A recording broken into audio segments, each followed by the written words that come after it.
தேவனை ஆராதிக்கின்றேன், தெய்வமே ஆராதிக்கின்றேன் என்கிறதான பாடல்.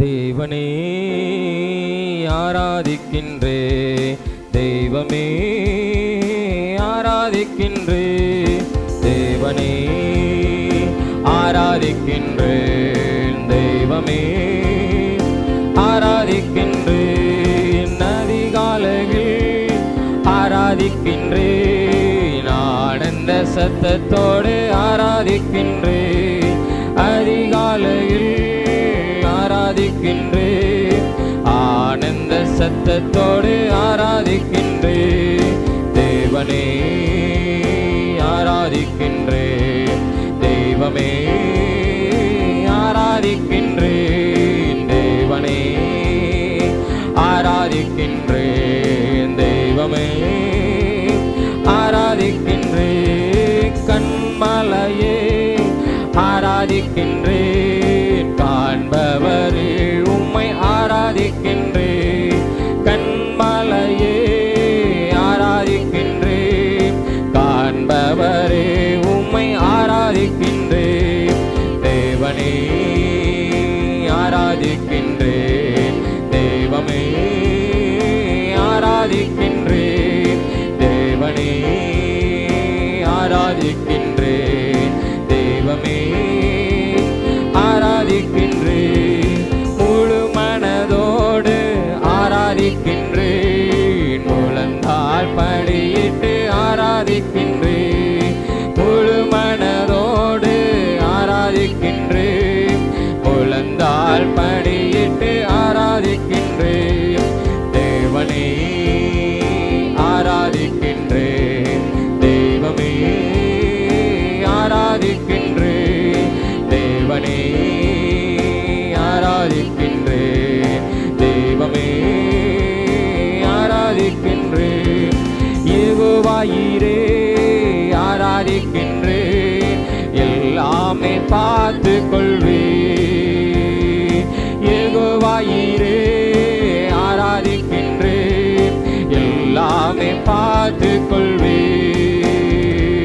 தேவனே ஆராதிக்கின்றேன், தெய்வமே ஆராதிக்கின்றேன், தேவனே ஆராதிக்கின்றேன், தெய்வமே ஆராதிக்கின்றேன், யெகோவா நீசே ஆராதிக்கின்றேன், என்னாலும் வெற்றி தருவேன், யெகோவா நீசே ஆராதிக்கின்றேன், என்னாலும் வெற்றி தருவேன், தேவனே ஆராதிக்கின்றேன், தெய்வமே ஆராதிக்கின்றேன், தேவனே தெய்வமே ஆராதிக்கின்றேன், யெகோவா ஷாலோம் ஆராதிக்கின்றேன், என்னாலும் சமாதானமே, யெகோவா ஷாலோம் ஆராதிக்கின்றேன், என்னாலும் சமாதானமே, தேவனே ஆராதிக்கின்றேன், தெய்வமே ஆராதிக்கின்றேன், தேவனே ஆராதிக்கின்றேன், தெய்வமே ஆராதிக்கின்றேன். அல்லேலூயா. இன்னொரு பாடலை பாடுவோம். இயேசுவின் நாமம் இனிதான நாமம், இணையில நாமம், என்ப நாமம், பாவத்தை போக்கும், பயமதை நீக்கும், பரம சந்தோஷம் பக்தர் கழிக்கும் என்கிறதான பாடல். திருந்தான பாடல் நான் பாடி கர்த்தரை மகிமைப்படுத்துவோம். இயேசுவின் நாமம் இனிதான நாமம், இணையில்ல நாமம், என்ப நாமம், எங்கள் இயேசுவின் நாமம் இனிதான நாமம், இணையில்ல நாமம், என்ப நாமம், பாவத்தை போக்கும், பயம் அதை நீக்கும், பரம சந்தோஷம் பக்தரை கழிக்கும், பாவத்தை போக்கும், பயம் அதை நீக்கும், பரம சந்தோஷம் பக்தரை கழிக்கும், இயேசுவின் நாமம் இனிதான நாமம், இணையில்ல நாமம், என்ப நாமம், எங்கள் இயேசுவின் நாமம் இனிதான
கர்த்தருடைய நாமத்துக்கு ஸ்தோத்திரம். வாசிப்போம். அப்போஸ்தலர் நடவடிக்கைகள் 2ஆம் அதிகாரம். அப்போஸ்தலர் நடவடிக்கைகள் 2வது அதிகாரத்திலே அந்த 42வது வசனம். 2ஆம் அதிகாரம் 42வது வசனம். அப்போஸ்தலர் நடவடிக்கைகள் அவர்கள் அப்போஸ்தலருடைய உபதேசத்திலையும் அந்யோன்யத்திலையும் அப்பம் பெக்குதலிலும் ஜெபம் பண்ணுதலிலும் உறுதியாய் தரித்திருந்தார்கள் என்று சொல்லி வேதத்திலே வாசிக்கிறோம். மேலே வாசிக்கும் பொழுது ஏறக்குறைய 3000 பேர் சேர்த்து கொள்ளப்பட்டார்கள். உபதேசத்திலே பேதுருடைய பிரசங்கத்திலே கது மகிமை உண்டாவதாக. ஆகவே இப்படிப்பட்டதான நேரங்களிலே 3000 பேர் கர்த்தருக்காக சேர்த்து கொள்ளப்பட்டதான இந்த நேரங்களிலே சேர்த்து கொள்ளப்பட்டவர்கள் அங்கே எப்படி என்று சொல்லப்படுகிறது? அவர்கள் சேர்த்து கொள்ளப்பட்டவர்கள், ரட்சிக்கப்பட்டவர்கள், அவர்கள் அப்போஸ்தலருடைய உபதேசத்தில், அந்யோன்யத்தில், அப்பம் பிக்கிறதுல, ஜெபம் பண்ணுவதில் உறுதியாய் தரித்திருந்தார்கள். ஆகவே ரட்சிக்கப்பட்ட ஜனங்கள், ஆண்டவரை ஏற்றுக்கொண்டவர்கள், கர்த்தருக்கென்று சேர்த்து கொள்ளப்பட்டவர்கள், ரட்சிக்கப்பட்டவர்கள், தேவனை விசுவாசிக்கிறவர்கள் அவங்க எப்படி இருந்தாங்க அப்படின்னா, முதலாவதாக அப்போஸ்தலருடைய உபதேசத்திலே அவர்கள் உறுதியாக இருந்தார்கள். ஆகவே மற்ற காரியங்களிலே அவங்க உறுதியாக இருக்கிறாங்கன்னு சொல்லலை. முதலாவது உபதேசத்திலே ரட்சிக்கப்பட்டவர்கள், தேவனால் தெரிந்து கொள்ளப்பட்டவர்கள், சேர்த்து கொள்ளப்பட்டவர்கள், உபதேசத்திலே அவர்கள் உறுதியாக இருந்தார்கள். ஒரு உறுதி நமக்கு தேவை. கிறிஸ்துவ வாழ்க்கையிலே ரட்சிக்கப்பட்ட கர்த்தருடைய ஜனங்களுக்கு ஒரு உறுதியான ஒரு வாழ்க்கை, விசுவாச வாழ்க்கை என்பது ஒரு உறுதியான ஒரு வாழ்க்கை. நம்ம எதிலெல்லாம் உறுதியாக இருந்தால் அநேக காரியங்களை சொல்ல முடியும். ஆனால் இதில் 4 காரியம் மாத்திரம் சொல்லப்பட்டிருக்கிறது முதல் உபதேசத்தில். அப்போது உபதேசத்தில் நாம் உறுதியாக இருக்கணும். உறுதி இல்லாத ஒரு வாழ்க்கை அல்ல. அதாவது முதல்ல அடித்தளமே சில சபைகளில் பார்த்திங்கன்னா, ஆதிகால சபைகளிலெல்லாம் பார்த்திங்கன்னா, ஆதிகால சபை தான் இன்றைக்கும் இருக்கிறது, அதில் சில பிரிவுகள் இருக்கிறது. ஆனால் முதல்ல அவங்களுக்கு தேவனுடைய வார்த்தையை தான் அதிகமாய் போதிப்பார்கள். நான் ஞானஸ்நானம் எடுப்பதற்கு அநேக நாட்கள் நான் காத்திருந்தேன். ரட்சிக்கப்பட்ட எல்லா பழக்க வழக்கம் மாறிட்டு நான் அதிகமாக சொன்னேன், எனக்கு ஞானஸ்நானம் வேணும்னு சொன்னால் அவங்க உடனே எனக்கு கொடுக்கவே இல்லை. முதல்ல கர்த்தருடைய வார்த்தையை நல்லா கேளுங்க அப்படின்னு சொன்னாங்க. நிறைய பிரசங்கத்தை கேட்டோம், பைபிள் ஸ்டடியில் கலந்து கொண்டோம். ஆகவே ரட்சிக்கப்பட்ட பிறகு ஞானஸ்நானம் எடுப்பதற்கு முன்பதாக ஆகவே என்னுடைய காரியங்களை பார்த்து எந்த அளவுக்கு ஜெபம், எந்த அளவுக்கு வேத வாசிப்பு, எந்த அளவுக்கு பிரசங்கத்தை கவனிக்கிறேங்கிறத பார்த்து தான் ஞானஸ்நானம் கொடுத்தாங்க. அதுக்கு முன்னால் கொடுக்கவே இல்லை. சபை சின்ன சபை தான். உடனே அவங்க என்னை கொண்டு போய் ஞானஸ்நானத்தை என்னை கொடுக்கலை. நமக்கு ஆள் கிடைச்சா போதும் அவங்க நினைக்கவே இல்லை. அன்னைக்குள்ள உபதேசம் அதுதான். அன்னைக்கு 35 வருஷத்துக்கு முன்னால் சொல்ல, அதுக்கு முன்னால் இதை விட கடினமாக இருந்திருக்கிறது. ஆகவே அதிகமான வசனத்தை போதிப்பார்கள். காரணம், கிறிஸ்துவ வாழ்க்கையில் அடித்தளமே வசனம்தான். கர்த்தருடைய வார்த்தை நமக்குள்ளே இல்லை அப்படின்னா நாம் கிறிஸ்துவ வாழ்க்கையில் நம்ம நிலைத்திருக்க முடியாது. சின்ன சின்ன காரியத்துக்கும் நாம் வழி விலகி போகக்கூடிய சூழ்நிலை, நிர்பந்தம் உண்டாகும். ஆகவே தான் அந்த நாட்களில் பெரியவங்க கர்த்தருடைய வசனத்தை வசனமாய் போதித்தார்கள். வேறு எதுக்குமே முன்னுரிமை இருக்காது, வசனத்துக்கு முன்னுரிமை இருந்தது. கர்த்தருடைய ஆராதனை இருந்தது, அபிஷேகம் இருந்தது, பாடல் இருந்தது. அதே நேரத்தில் பிரசங்கம், அன்னைக்கு 2 மணி நேரம் பிரசங்கம், 3 மணி நேரம் பிரசங்கம். அது மகிமை உண்டாவதாக. ஹல்லேலூயா. நான் இருக்கிற காலத்தில் சரியாக 9 மணிக்கு ஆரம்பித்து 1:15 தான் ஆராதனையே முடியும். 1 மணி பஸ்ஸை நாங்கள் விட்டுருவோம், நடந்தே போவோம். 3 கிலோமீட்டர் 4 கிலோமீட்டர் நடந்தே நாங்கள் வீட்டுக்கு போவோம். அந்த அளவுக்கு ஆராதனை நேரங்கள் அதிகமாக இருந்தது, பிரசங்க நேரங்கள் அதிகமாக இருந்தது. கிட்டத்தட்ட 9 பாயிண்ட் பேசுவாங்க. 9 பாயிண்ட்டை அப்படியே நாங்கள் உள்வாங்குவோம். காரணம் என்ன? அன்னைக்கு ஜனங்கள் அதுக்காக காத்திருந்தார்கள். ஆனால் இன்றைக்குள்ள நிலைமைகள் அப்படி சொல்ல முடியாது. சூழ்நிலைகள் இருக்கிறது, நிர்பந்தங்கள், வேலை சம்மந்தப்பட்ட காரியங்கள் இருக்கிறது. ஆக இன்றைக்கி நம்ம அப்படி இருக்க முடியாது. பைபிள் ஸ்டடின்னு ஒன்று இருக்குது. பைபிள் ஸ்டடி நமக்கு அதிக நேரங்கள் நம்ம எடுத்து தான் ஆகணும். பைபிள் ஸ்டடியில் நம்ம அதை கேட்குறோம். ஆனால் உபதேசத்தில் அவர்கள் உறுதியாக இருந்தார்கள். கர்த்தருடைய வார்த்தையில், உபதேசம் போதிக்கப்பட்ட போதனையில், உபதேசத்தில் அவர்கள் உறுதியாய் தரித்திருந்தார்கள் என்று சொல்லி வேதத்திலே வாசிக்கிறோம். ஆகவே இந்த நாட்களில் கர்த்தருடைய பிள்ளைகளாகிய நமக்கு உபதேசம் நமக்கு தேவைப்படுகிறது. நாளைக்கு உலக ரீதியாக கூட நம்ம சொல்லுவோம். உபதேசம் நம்ம என்ன சொல்லுவோம்? உலக ரீதியாக நீ எனக்கு ரொம்ப உபதேசம் பண்ண வேண்டாம் அப்படி சொல்லுவோம். நம்ம ஏன் அப்படி சிலவங்க சொல்லுவாங்க இல்லையா, எனக்கு நீ உபதேசம் பண்ண வேண்டாம், பொதுவான வார்த்தையாகவே பேசுவாங்க.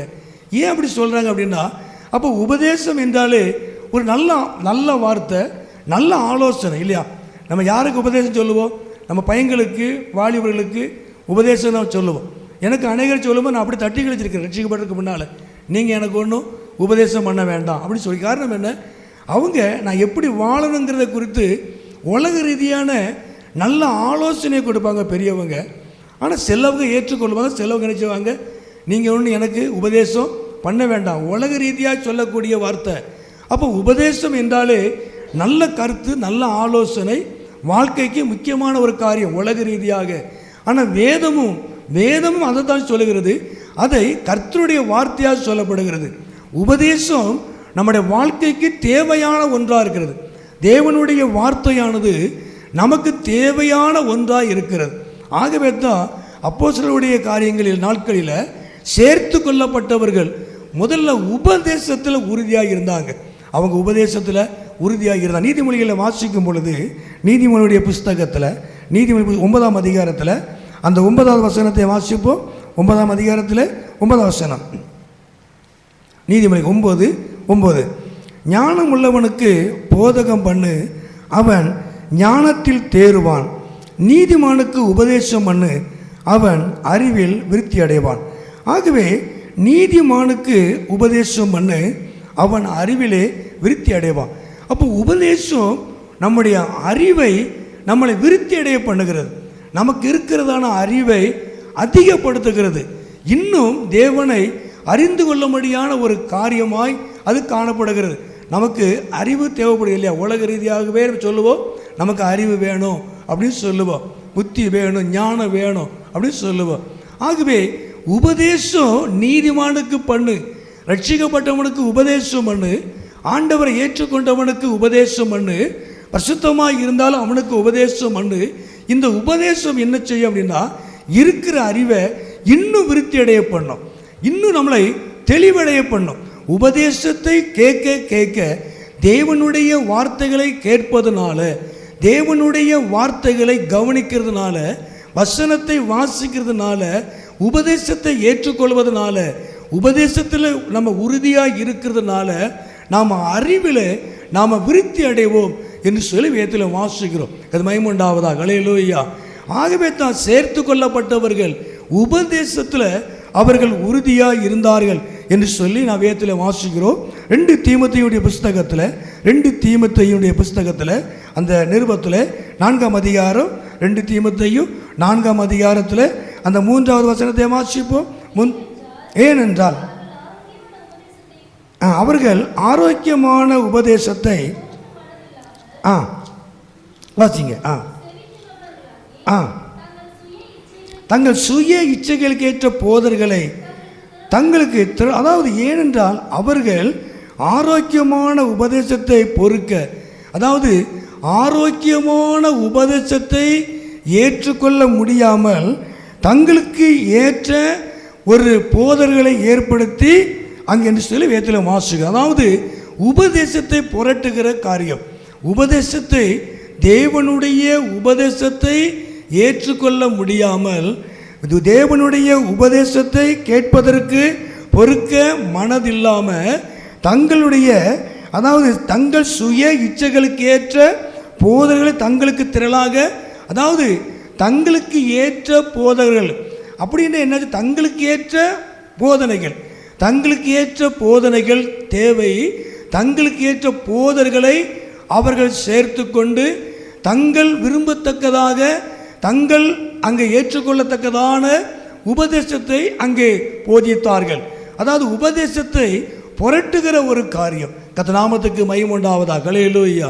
அப்போ தேவனுடைய உபதேசத்துக்கு எதிராகவே அந்த நாட்களிலையும் காணப்பட்டார்கள், இந்த நாட்களிலும் காணப்படுது. அதாவது ஜனங்களுக்கு ஏற்ற போதனைகள் சபைகளில், இந்த நாட்களில் ஜனங்கள் எதை விரும்புகிறார்களோ அதற்கு ஏற்ற போதனைகள் நாட்களில் அலட்சியம் கூட சொன்னாங்க. இப்போ இந்த வருஷத்தினுடைய வாக்கு தத்துவம் வித்தியாசமாக இருக்குன்னு சொன்னாங்க. எப்பவுமே நம்ம நீ பெருகுவாய், நீ ஆசீர்வாதமாக இருப்பாய் இப்படிலாம் போட்டோம். ஆனால் இதுவும் வாக்குத்தத்தம் தான். இதுவும் அதாவது உங்கள் நடுவில் என்னுடைய வாசஸ்தலத்தை ஸ்தாபிப்பேன். இது பெரிய வாக்குத்தத்தம். உங்கள் நடுவில் நான் உலாவுவேன், உங்கள் நடுவில் நான் ஆராய்ச்சி ஸ்தலத்தை ஸ்தாபிப்பேன். அப்போ நீங்கள் ஆராதிப்பீங்க. நீங்கள் ஆராதிக்கிறதுனால உங்கள் அடிமைத்தனங்கள் மாறுகிறது. நீங்கள் ஆராதிக்கிறதுனால உங்கள் பாரங்கள் உங்கள் சுமைகள் மாறுகிறது. நீங்கள் நிமிர்ந்து நடப்பீங்க. இது பெரிய வாக்கு தத்துவம். ஆனால் வசனத்தை பார்க்கும் பொழுது கொஞ்சம் வித்தியாசமாக தெரிகிறது, அவ்வளோதான். வசனத்தை பார்க்கும் பொழுது நம்ம எப்பொழுதுமே அப்படியே பார்த்துட்டோம். சகல ஜனங்களை பார்க்கிலும் நீ ஆசீர்வதிக்கப்பட்டிருப்பாய், அவர் உன்னை வாளாக்காமல் உன்னை தலையாக்குவார். இப்போ இந்த வருஷத்தினுடைய வாக்கு தத்துவம் சரியான வாக்கு தத்துவம் தான். அது கடினமான வார்த்தை அல்ல, சரியான வாக்கு தத்துவம். தேவன் நம் நடுவில் வாசம் பண்ண விரும்புகிறார், அவ்வளோதான். கர்த்தர் நம்முடைய நடுவில் குடும்பத்தில் வாசம் பண்ண விரும்புகிறார். இதுவரைக்கும் மற்ற காரியங்கள் வாசம் பண்ணி கொண்டிருந்தது, அது நமக்கு ஆசீர்வாதம் இல்லை, பிரச்சனை இருந்தது. தேவன் ஒரு இடத்துல வாசம் பண்ணுவாரானால் மற்ற காரியத்துக்கு அங்கே இடம் கிடையாது.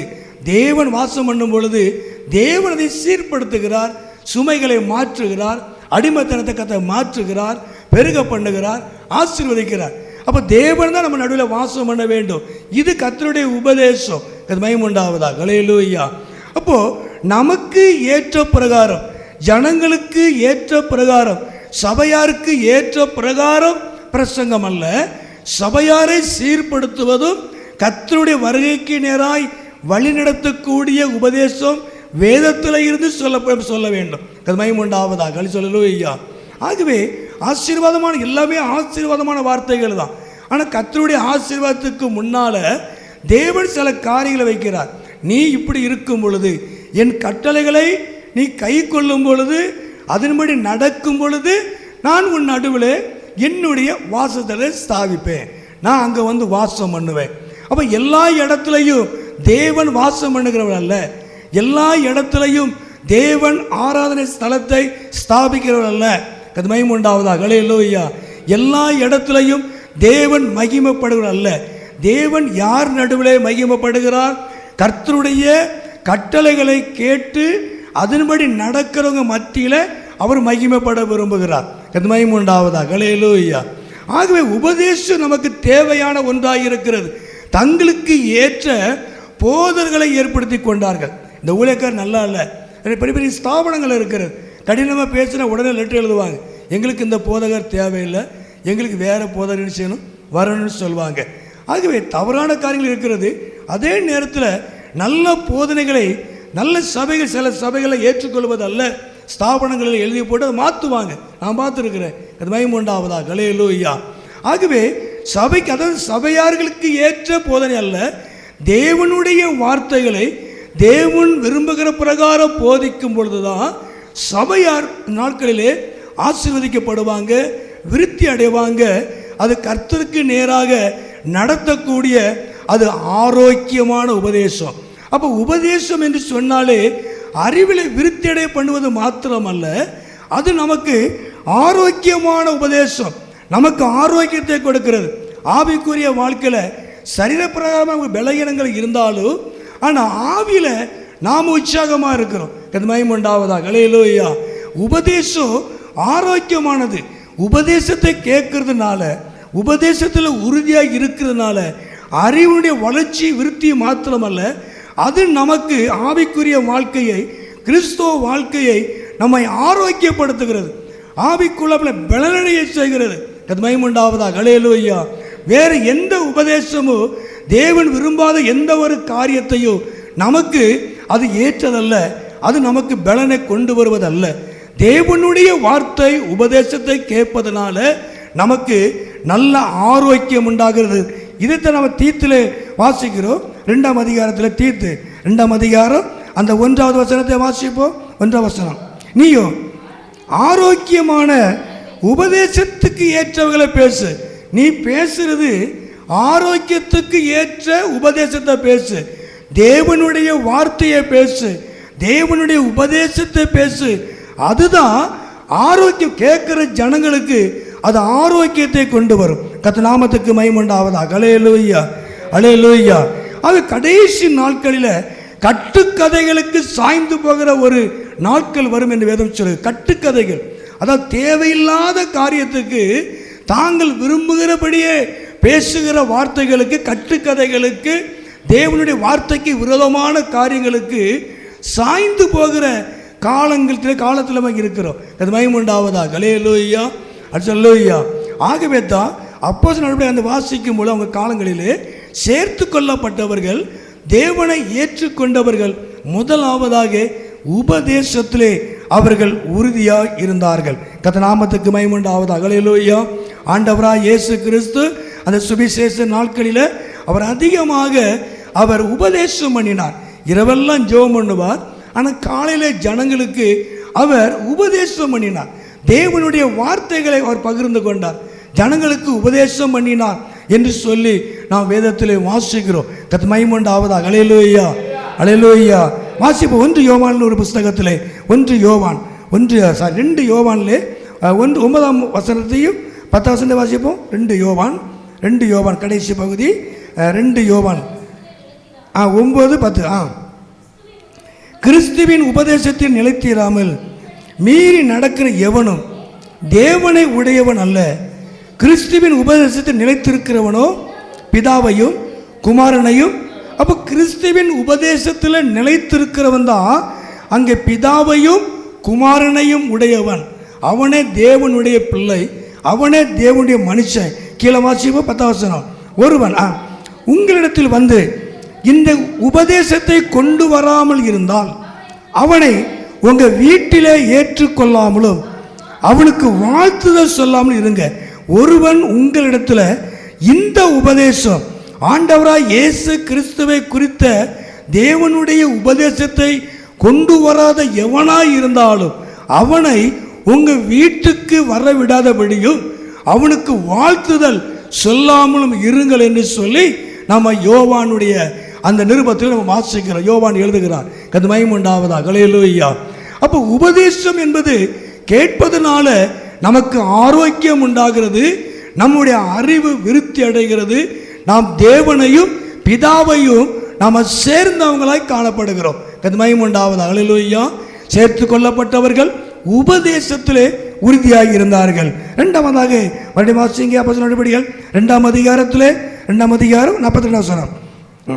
அவர்கள் அப்போஸ்தலருடைய உபதேசத்திலேயும் அந்யோன்யத்திலேயும் என்று சொல்லி பார்க்கிறோம். இரண்டாவதாக அவர்கள் அந்யோன்யத்தில் உறுதியாக இருந்தாங்க. கர்த்தர் மகிமையுண்டாவதாக. அல்லேலூயா. சேர்த்து கொள்ளப்பட்டவர்கள் இரண்டாவதாக அந்யோன்யத்தில் அவங்க உறுதியாக இருந்தாங்க. நம்ம அந்யோன்யம் என்று சொன்னால் நம்ம எப்படி எடுத்துக்கொள்ளலாம்? அதாவது நம்ம சொல்லுவோம்ல, ஒரு சகஜமாக இருப்பா, ரொம்ப அந்யோன்யமாக இரு. அவங்க எப்போவுமே அப்படி தான். அதுவும் அந்யோன்யம் அப்படின்னா, அதாவது சுருக்கமாக சொல்லப்போனால் பரிசுத்தவான்களோடு கூட சேர்ந்து வாழுகிற, பரிசுத்தவான்களோடு இருக்கிற ஐக்கியத்தை காட்டுகிற. தேவனுடைய ஐக்கியம் அப்பத்தை பிற்கும்போது அது தேவனுடைய ஐக்கியத்தை காட்டுகிறது. தேவனுடைய பிள்ளைகள் அந்யோன்யம் அப்படின்னா நம்ம சகஜமாக யதார்த்தமாக, அதாவது எல்லாருடைய எண்ணமும் ஒரே எண்ணமாக இருக்கக்கூடிய சூழ்நிலை. அதாவது ஒரு எண்ணத்தை ஒரு கருத்தை சொன்னால் எல்லாரும் ஏற்றுக்கொள்ளக்கூடியதாக இருக்கிறோம். அந்யோன்யம் சகஜமாக இருக்கிற ஒரு காரியம், அதாவது பகிர்ந்து கொள்ளுகிற ஒரு காரியம். வார்த்தைகளை, அநேக காரியங்களை பகிர்ந்து கொள்வது. யாரெல்லாம் பகிர்ந்து கொள்வாங்க அப்படின்னா, இந்த அந்யோன்யமாக இருக்கிறவங்க தான் ஒருவருக்கொருவர் கருத்துக்களை பகிர்ந்து கொள்ளுவாங்க, வார்த்தைகளை பகிர்ந்து கொள்ளுவாங்க, வேறு எந்த ஒரு காரியமும் பகிர்ந்து கொள்ளுவாங்க. ஆனால் அந்யோன்யத்தில் இல்லாதவங்க பார்த்தீங்கன்னா எப்பவும் அவங்க விகற்பமாகவே இருப்பாங்க. இந்த கட்டுப்பாட்டுக்குள் அவங்க இருக்க மாட்டாங்க. அதாவது மற்ற ஜனங்களோடு அவங்க என்ன செய்ய மாட்டாங்க, அவங்க ஒட்ட மாட்டாங்க. அதாவது இது தேவனுக்கு பிரியமில்லாத ஒரு காரியம்.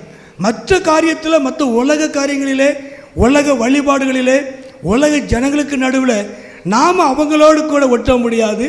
நாம் விகற்பமாக தனிப்பட்ட ஒரு காரியம் நம்ம நின்று கொண்டிருப்போம். அந்த அந்யோன்யம் கிடையாது.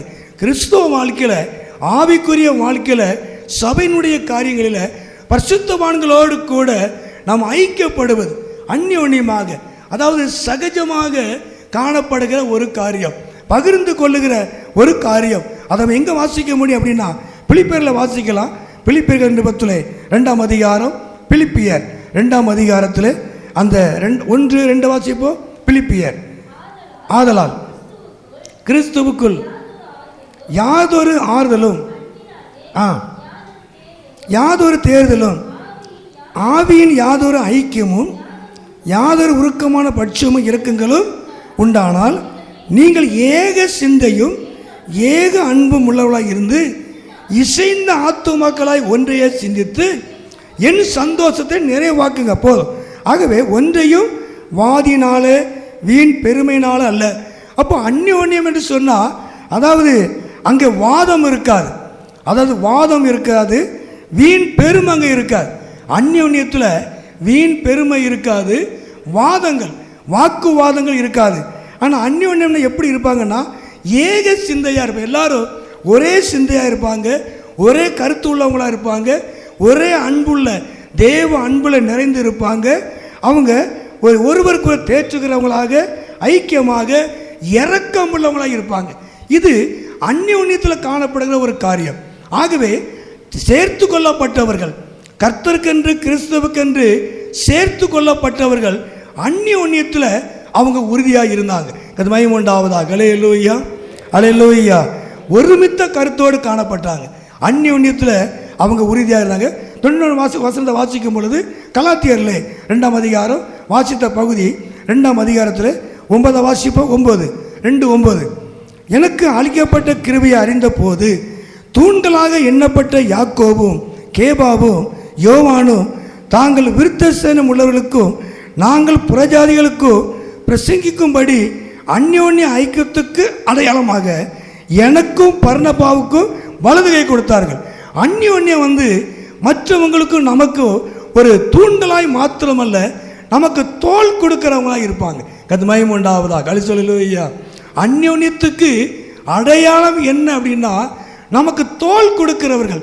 ஒரு விசுவாசி, ஒரு பரிசுத்தவான் சோர்ந்து போகும் பொழுது, ஒரு ஊழியக்காரர் சோர்ந்து போகும் பொழுது அவர்களுக்கு தோள் கொடுக்கிற ஒரு அனுபவம், தோள் கொடுக்க, அதாவது அவர்களுக்கு பக்க பலமாக இருக்கிற ஒரு காரியம் அந்யோன்யத்தில் அடையாளம். கது மகிமை உண்டாவதா. அல்லேலூயா, அல்லேலூயா. ஆகவே அந்யோன்யத்துக்கு அடையாளம் ஏக சிந்தை, ஒருமித்த கருத்து, ஐக்கியம், ஆறுதல், அங்கே இரக்கம். இதுக்கு மாத்திரமல்ல, பகிர்ந்து கொள்வது மாத்திரமல்ல, அதாவது இக்கட்டான நேரங்களில் தூண்களாக இருந்து தோள் கொடுக்கிற ஒரு அனுபவம். அது மகிமை உண்டாவது. அப்படி என்று சொன்னால் நம்ம எப்படி எடுத்துக்கொள்ளலாம்? ஒருவர் பாரத்தை ஒருவர் சுமப்பது. தோல் எதுக்கு கொடுப்போம்? அவங்க நடக்க முடியலன்னா தோல் என்ன செய்வோம்? தோல் கொடுப்போம். அப்போ தோல் அப்படி எதுக்கு அவங்க தேவைப்படுது? அவங்களால முடியலை, அப்போ நாம் தோல் கொடுக்குறோம். அந்யோன்யத்துக்கு அடையாளமாக ஒருவருக்கு நம்ம தோல் கொடுக்கிறது, மற்றவங்க பாரத்தை, ஒருவருக்கொருவர் பாரத்தை, ஒருவர் பாரத்தை நாம் பகிர்ந்து கொள்வது, சுமப்பது, உதவியாக இருப்பது, தோல் கொடுக்கிற அனுபவம். இது அந்யோன்யத்தில் ஒரு பகுதியாக இருக்கிறது. அது மகிமை உண்டாவதாக. அல்லேலூயா. அப்போ கிறிஸ்துவுக்குள்ள சேர்த்து கொள்ளப்பட்டவர்கள் உபதேசத்தில் மாத்திரமல்ல, மற்றவர்களுக்கு பரிசுத்தவான்களோடு கூட ஐக்கியப்படுகிறது மாத்திரமல்ல, ஏக சிந்தை உள்ளவர்களாக, ஒருமித்த கருத்து உள்ளவர்களாக இருக்கிறது மாத்திரமல்ல, தோள் கொடுக்கிறவங்களாக, ஒருவர் பாரத்தை ஒருவர் சுமக்கிறவங்களாய் அவங்க காணப்பட்டார்கள். அது மகிமை உண்டாவதாக. அல்லேலூயா. மூன்றாவதாக 42 வாசிப்போம். மூன்றாவதாக அந்த 42 வாசிக்கும் பொழுது அங்கே அப்பம் பெக்குதலிலையும் ஜெபம் பண்ணுவதிலையும் உறுதியாக. மூன்றாவது அப்பம் பெக்கிறதுல உறுதியாக இருந்தாங்க. அப்பம் பெக்கிறது கிறிஸ்துவோடு தேவனோடு ஐக்கியத்தை காட்டுகிறது இல்லையா? அந்யோன்யம் பரிசுத்தவான்களோடு கூட ஒரு ஐக்கியம் இருக்கிறது, கர்த்தரோட ஐக்கியம் இருந்தாலும் நம்ம பரிசுத்தவான்களோடு கூட, இது இங்கே நடக்கிற சபையில் நடக்கிற ஒரு காரியம். பரிசுத்தவான்களோடு கூட ஒரு ஐக்கியம், தோள் கொடுக்கிற அனுபவம். மூன்றாவது அப்பம் பெக்கிறதுல அவங்க உறுதியாக இருந்தாங்க. திருவிருந்து ஆராதனையில் அவங்க உறுதியாக எந்த காரணத்திலையும் நாம் தேவனோடு இருக்கிற ஒரு ஐக்கியத்துக்கு அடையாளமாய் அப்பம் பெக்கிறது இருக்கிறது. அவருடைய மரணத்தை நினைவு கூறுகிற ஒரு காரியம். அதாவது அப்பம் பெக்கிறது அதை நற்கரண ஆராதனையாக இருக்கிற சொல்லுகிறோம், திருவிருந்து ஆராதனை என்று சொல்லுகிறோம், ராபோஜனம் என்று சொல்லுகிறோம். ஆகவே இந்த அப்பம் பெக்கிற அனுபவம் கிறிஸ்துவனுடைய ஐக்கியத்தை காட்டுகிறது. நாம் அதாவது அவருடைய சரீரத்துக்கும் அவருடைய இரத்தத்துக்கும் நாம் ஐக்கியமாய் அடையாளம், அதாவது அந்த தகுதிப்படுத்தப்படுகிறோம். இரத்தத்துக்கு நாம் அவருடைய இரத்தத்துக்கும் அவருடைய சரீரத்துக்கும் மரணத்தை நினைவு கூறும்படியாக இதை நாம் அலட்சியம் பண்ணவே கூடாது. என்றைக்கும் பாருங்கள், சில சபைகளை பார்த்தீங்கன்னா எங்கே இருந்தாலும் சரி அந்த கர்த்தருடைய பந்தியில் கலந்து கொள்வாங்க. அது மகிமை உண்டாவது. அல்லேலூயா. மற்ற காரியங்களை விட்டுருவாங்க, தப்பு தான். ஆனால் கர்த்தருடைய அந்த பந்தி என்று சொல்லும் பொழுது ரொம்ப கவனமாக இருப்பாங்க, ரொம்ப உண்மையாக இருப்பாங்க, ரொம்ப பரிசுத்தமாக இருப்பாங்க. ஆனால் காரணம் என்ன அப்படின்னா, அன்னைக்கு கிறிஸ்துவோடு தம்மை ஐக்கியப்படுத்துவதை வெளிக்காட்டுகிறோம். பரிசுத்தவங்களோடு கூட கூடுகிறோம். அவருடைய இரத்தத்துக்கும் அவருடைய சரீரத்துக்கும் நாம் பங்கு உள்ளவர்களாக நாம் அன்னைக்கு வெளிப்படுத்துகிறோம். நாம் அவருக்கு சுதந்திர வழியாக இருக்கிறோம். நாம் அவருக்கு பங்கு உள்ளவங்களாக காணப்படுகிறோம், அவருடைய சரீரத்துக்கும் இரத்தத்துக்கும். ஆகவே மூன்றாவது, அவங்க அப்பம் வைக்கிறதுல அவங்க உறுதியாக இருந்தாங்க. மகிமை அல்லேலூயா. கர்த்தருடைய பந்தி தான் நமக்கு அடுத்த அப்படி சொல்லலை. கர்த்தருடைய பந்தி அப்படின்னா அப்பம் வைக்கக்கூடிய நாள் வந்தால், அப்பம் வைக்கக்கூடிய நேரம் வந்தால் அவங்க அதில் உறுதியாக தரித்திருந்தாங்க. மகிமை உண்டாவதாக. அல்லேலூயா. ஏன்னா அது அவருடைய ஐக்கியத்தை காட்டுகிறது. மகிமை உண்டாவதாக. அல்லேலூயா. அல்லேலூயா. ஆகவே இந்த அப்பம் வைக்கிறதுனால நடக்கிற ஒரு காரியத்தை மாத்திரம் நான் உங்களுக்கு சொல்லுகிறேன். அதாவது லூக்கா எழுதின சுவிசேஷம் 24வது அதிகாரம், லூக்கா எழுதின சுவிசேஷம் 24வது அதிகாரம் 30-31 வாசிப்போம். 30-31.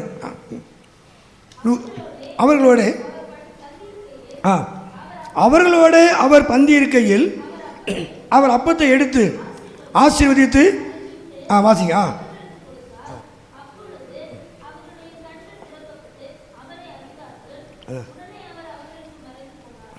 அதாவது அப்பம் விற்கிறதுனால அங்கே என்ன நடக்குன்னா, அவங்களுடைய கண்கள் திறக்கப்படுகிறது, அவரை அறிந்தார்கள் என்று சொல்லப்படும். அதாவது அப்பம் விற்கிறதுனால அவர் அப்பத்தை பிட்டு கொடுக்கும் பொழுது அங்கே சீசருடைய கண்கள் திறக்கப்பட்டது, அங்கே அவரை அறிந்தார்கள்.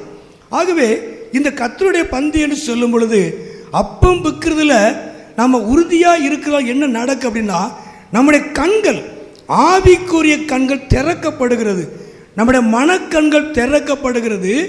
நாம் தேவனை, ஆண்டவராக இயேசு கிறிஸ்துவை நாம் இன்னும் நாம் என்ன செய்கிறோம், நாம் அறிந்து கொள்ளுகிறோம். கர்த்தர் நாமத்துக்கு மகிமை உண்டாவதாக. அல்லேலூயா. அல்லேலூயா.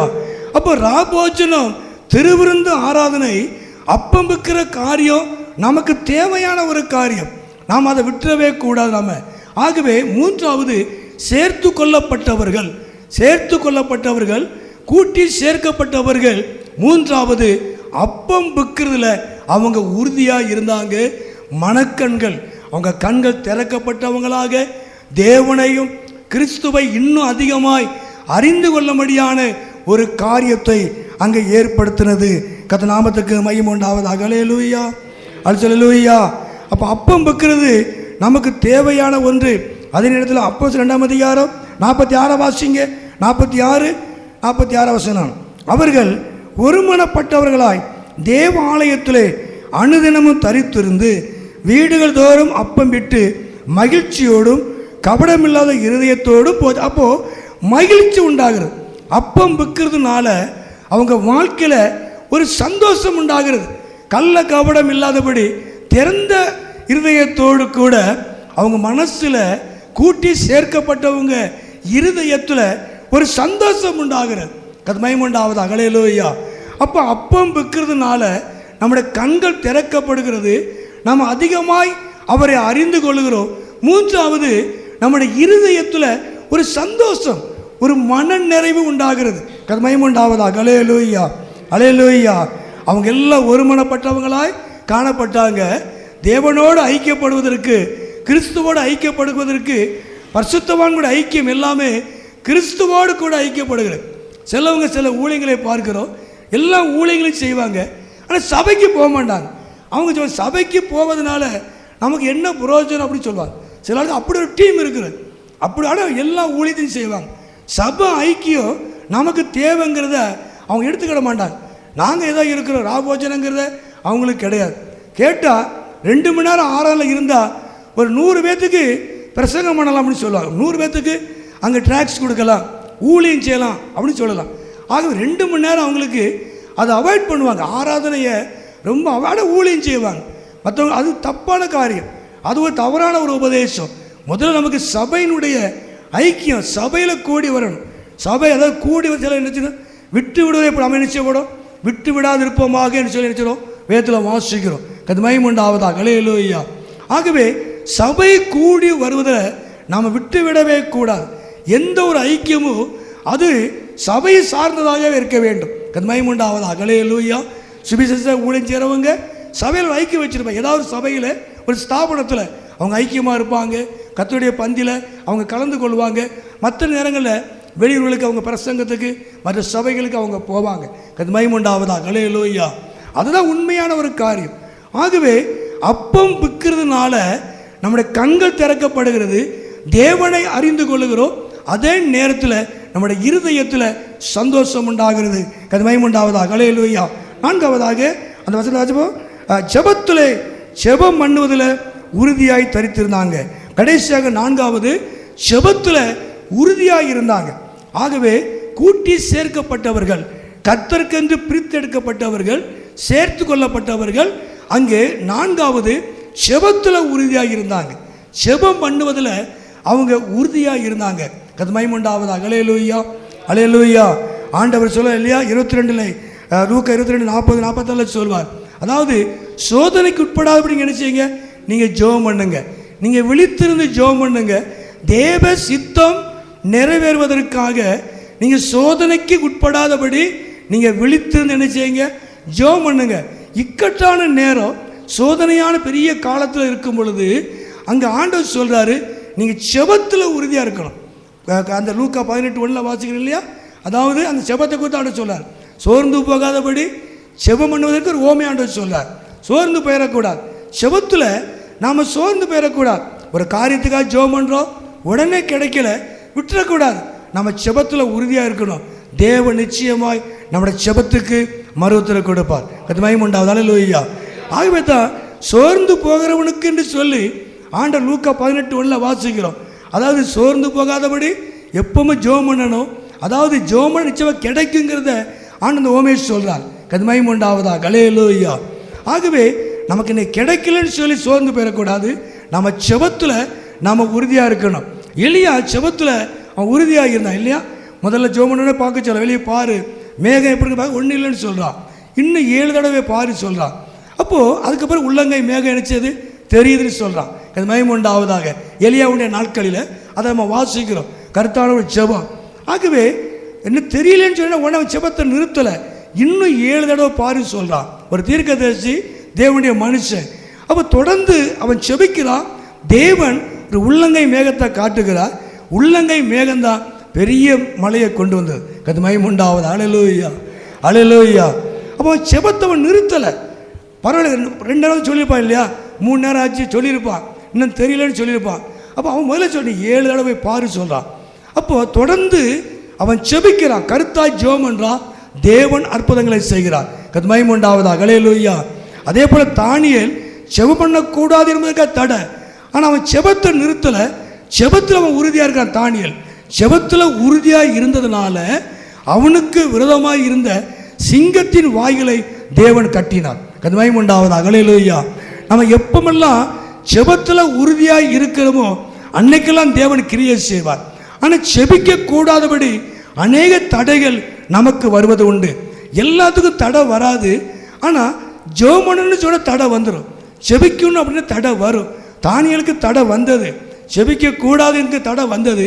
ஆனால் தானியேல் ஜெபத்தில் உறுதியாக இருந்தால் அவனுக்கு விரோதமாக இருந்த சிங்கத்தின் வாயை தேவன் கட்டினார். அது மகிமையுண்டாவதாக. அல்லேலூயா.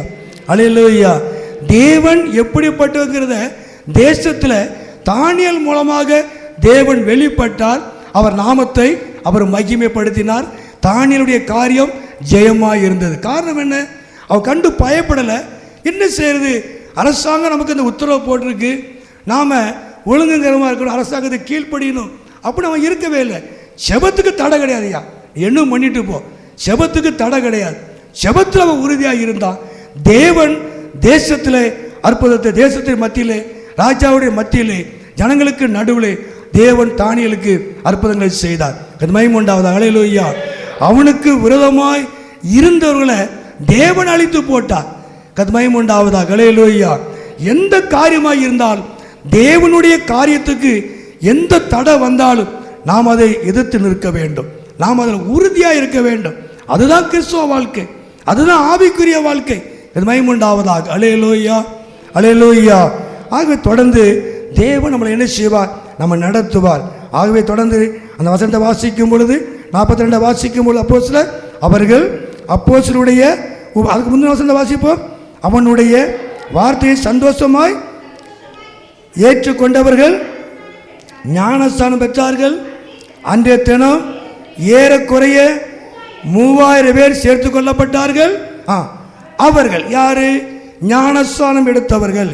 தேவனுடைய வார்த்தையை ஏற்றுக்கொண்டு ஞானஸ்தானம் எடுத்தவர்கள் 3000 பேர் சேர்த்து கொள்ளப்பட்டார்கள்.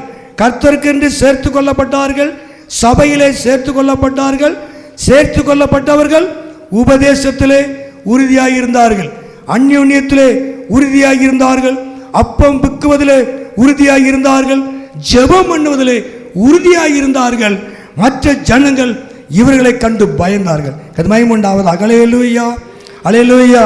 43 வாசிக்கும் போது எல்லாருக்கும் பயம் உண்டாயிற்று.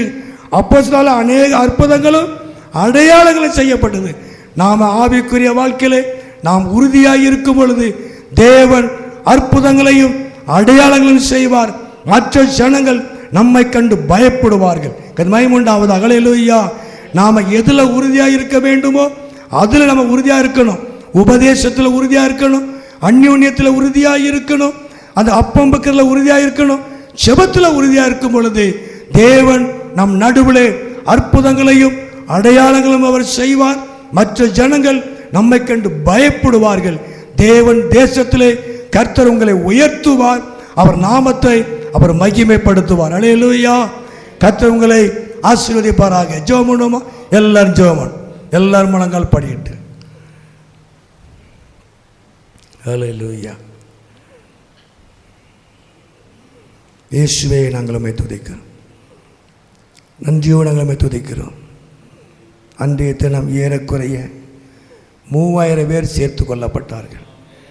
சேர்த்து கொள்ளப்பட்டவர்கள் அப்போஸ்தலருடைய உபதேசத்தில், அந்யோன்யத்தில், அப்பம் வைக்கிறதுல, ஜெபம் பண்ணுவதில் அவங்க உறுதியாய் தரித்திருந்தாங்க. அவங்களுடைய உறுதியை கண்டு, கிறிஸ்துவ வாழ்க்கையில் அவங்க உறுதியாக இருக்கிறத கண்டு எல்லாருக்கும் பயம் உண்டாயிற்று. இவர்களாலே அற்புதங்களும் அடையாளங்களும் நடந்தது. ஹல்லேலூயா. கிறிஸ்துவ வாழ்க்கையில், ஆவிக்குரிய வாழ்க்கையில் நாம் உறுதியாக இருக்கும் பொழுது தேவன் நமக்குள்ளேயும் நம்மை கொண்டும் அற்புதங்களையும் அடையாளங்களையும் அவர் செய்வார். எல்லாரும் கரங்களை உயர்த்தி இந்த புது வருஷத்தில் 2021 வருஷம் தேவன் உங்களுக்குள்ள அற்புதங்களை செய்வார், உங்களுக்குள்ள அடையாளங்களை செய்வார். உங்களை கொண்டு இந்த தேசத்தில், உங்கள் குடும்பத்தில், உங்கள் பகுதியில், நீங்கள் வேலை செய்கிற இடங்களில் கர்த்தர் அற்புதங்களையும் அடையாளங்களை அவர் செய்ய. எல்லா கரங்களை உயர்த்தி எல்லாம் ஜெபம் பண்ணுமா? ஆண்டவர், இந்த புது இந்த 2021 வருஷத்தில் நான் ஒரு சாதாரண ஆளே கிடையாது ஆண்டவரே. நீர் என் வாழ்க்கையில் அற்புதங்களும் அடையாளங்களும் செய்கிறது மாத்திரமல்ல, என்னை கொண்டு என் ஜனத்தின் நடுவில், என் சொந்தங்கள் நடுவில், நான் இருக்கிற பகுதியில், நான் இருக்கிற சபையில் நீர் என்னை கொண்டு அற்புதங்களையும் அடையாளங்களையும் நீ செய்ய போதுக்கா ஸ்தோத்திரம். ரீமாலாபா சங்கரா தீமாலாதாப்பா, ரமாலாபா சங்கரா தீமாலாதாப்பா. தேவன் நிச்சயமாக அற்புதங்களை செய்யணும். கர்த்தர் உங்களை கொண்டு அற்புதம் செய்யணும். நம்மை கொண்டு தேவன் அற்புதம் செய்யணும். சபையை கொண்டு தேவன் அற்புதம் செய்யணும். சபை மக்களை கொண்டு அற்புதங்களை செய்யணும். அற்புதங்கள் அடையாளங்கள் நடக்கணும். இயேசுவின் நாமத்தில் ரீபாலா தி கபாலாபா சங்கரதா கபாலாபா. எல்லாரும் நம்மை கண்டு பயப்படத்தக்கதாக. ஹல்லேலூயா. கர்த்தர் உங்களை கண்டு பயப்படத்தக்கதாக, சபையை கண்டு பயப்படத்தக்கதாக, ஊழியர்களை கண்டு பயப்படத்தக்கதாக தேவன் ஒவ்வொருவரை தேவன் பயன்படுத்த வேண்டும். கர்த்தரை பிரோஜனப்படுத்த வேண்டும். கர்த்தர் உங்களை கொண்டு அற்புதங்களை அடையாளங்களை செய்யும் பொழுது எல்லா ஜனங்களும் பயப்படுவார்கள். சத்துரு வெக்கப்பட்டு ஓடுவான். ரீமாலாதாமா சங்கரா தி கபாலாபா. கர்த்தருக்கென்று பிரித்தெடுக்கப்பட்ட ஜனம், கர்த்தருக்கென்று சேர்த்து கொள்ளப்பட்ட ஜனம் உறுதியாயிருந்தார்கள், ஜெபத்தில் உறுதியாய் தரித்திருந்தார்கள், உபதேசத்தில் உறுதியாயிருந்தார்கள், அந்யோன்ய ஐக்கியத்தில் உறுதியாயிருந்தார்கள், அப்பம் பிக்கிறதுல உறுதியாயிருந்தாங்க. ஹல்லேலூயா. தேவன் அவர்களை பயன்படுத்தினார். தேவன் பயன்படுத்துகிற தேவன். கர்த்தர் உங்களையும் என்னையும் பயன்படுத்துகிறவர், சபையை பயன்படுத்துகிறவர், நம்முடைய ஊழியத்தை பயன்படுத்துகிறவர். கர்த்தர் நமக்குள்ள அற்புதங்களை செய்கிறது மாத்திரமல்ல, நம்முடைய குடும்பத்தில் அற்புதங்களை செய்கிறது மாத்திரமல்ல, தேவன் நம்மை கொண்டு அற்புதங்களையும் அடையாளங்களையும் செய்வார். எல்லாம் ஸ்தோத்திரம் பண்ணுவோமா? எல்லாம் ஸ்தோத்திரம். ஹல்லேலூயா. ஸ்தோத்திரம். எல்லாம் ஜெபம் பண்ணும். ஆண்டவரே, இந்த வருஷத்துல நீர் என்னை கொண்டு அற்புதம் செய்யணும், நீ என்னை கொண்டு அடையாளங்கள் நடக்கணும் ஆண்டவரே. ஹல்லேலூயா. என் மூலமா நீர் மகிமைப்படணும், என் மூலமா நீர் வெளிப்படணும் ஆண்டவரே. ஸ்தோத்திரம். தேவனை நன்றியுடனே துதிக்கிறோம் ஆண்டவரே. நீர் எங்களை பயன்படுத்துவீராக. வந்திருக்கிற ஒவ்வொருவரையும் என் தேவன் பயன்படுத்துவீராக. சபையாரை பயன்படுத்து. இன்னும் ஆண்டவரே ஸ்தோத்திரம், உம்முடைய ஜனத்தை பயன்படுத்துவீராக. ஊழியர்களை பயன்படுத்து. நீர் எங்களை பயன்படுத்தும் ஆண்டவரே. ஊழியர்களை எங்களை பயன்படுத்துவீராக. சபை மக்களை பயன்படுத்துவீராக. அற்புதங்களும் அடையாளங்களும் நடப்பதாக இயேசுவின் நாமத்தில். பொல்லாத ஆண்டவரே காரியங்களால் அழிக்கப்படட்டும். ஜனங்கள் பயப்படத்தக்கதாக. ஹல்லேலூயா. எல்லா ஜனங்களும் பயப்படத்தக்கதாக ஒவ்வொரு கர்த்தருடைய பிள்ளைகளையும் நீர் பயன்படுத்தும். சபையை பயன்படுத்தும் ஆண்டவர். ஊழியர்களை பயன்படுத்துவீராக. அற்புதங்கள் அடையாளங்கள் நடக்கட்டும். இயேசுவின் நாமத்தில் நடக்கட்டும். பெரிய பர்வதமே நீ எம்மாத்திரம், நீ செர்வாபேலுக்கு முன்பதாக நீ சபபூமி ஆவாய். பெரிய பர்வதமே நீ எம்மாத்திரம், நீ செர்வாபேலுக்கு முன்பதாக நீ சபபூமி ஆக்கப்படுவாய். ஹல்லேலூயா. துதிக்கிறோம் ஆண்டவரே. தேவன் நம்மை பயன்படுத்துகிறவர். கர்த்தர் உங்களை பயன்படுத்துகிறவர், சபையை பயன்படுத்துகிறவர், மக்களை பயன்படுத்துகிறவர், விசுவாசிகளை பயன்படுத்துகிறவர், ஊழியர்களை பயன்படுத்துகிறவர். தேவன் அற்புதங்களை செய்வார், அடையாளங்களை காட்டுவார். பயப்படத்தக்க ஜனங்கள் பயப்படத்தக்கதாக கர்த்தர் பலத்த காரியத்தை இந்த வருஷத்தில் செய்வாராக. இயேசுவின் நாமத்தில் நிச்சயமா செய்வார். தேவ ராஜ்யம் கட்டப்படும், சாசின் ராஜ்யம் அழிக்கப்படும். ஹல்லேலூயா. துதிக்கிறோம் ஆண்டவரே. நீ எம்மாத்திரம். ஹல்லேலூயா. நீ எம்மாத்திரம். ஹல்லேலூயா. பெரிய பர்வதமே நீ எம்மாத்திரம். என் தேவ பிள்ளைகளுக்கு முன்பதாக நீ சமபூமி ஆவாய். ஹல்லேலூயா. துதிக்கிறோம் ஆண்டவரே, மகிமைப்படுத்துகிறோம் ஆண்டவரே. எங்கள் அதிகமாக நேசிக்கிற நல்ல பிதாவே, அருமையான நேரத்துக்காக நன்றி செலுத்துகிறோம். வந்திருக்கிற ஒவ்வொருவரின் தேவன் ஆசீர்வதியும். இந்த முதல் ஆராதனைக்காக ஜெபிக்கிறோம், ஆசீர்வதிப்பீராக. இரண்டாவது ஆராதனைக்காக ஜெபிக்கிறோம், தொடர்ந்து ஆசீர்வதியும். இந்த சத்தத்தை கேட்டுக்கொண்டிருக்கிற ஒவ்வொருவரையும் என் தேவன் ஆசீர்வதித்து என் நாமத்தை மகிமைப்படுத்தும்.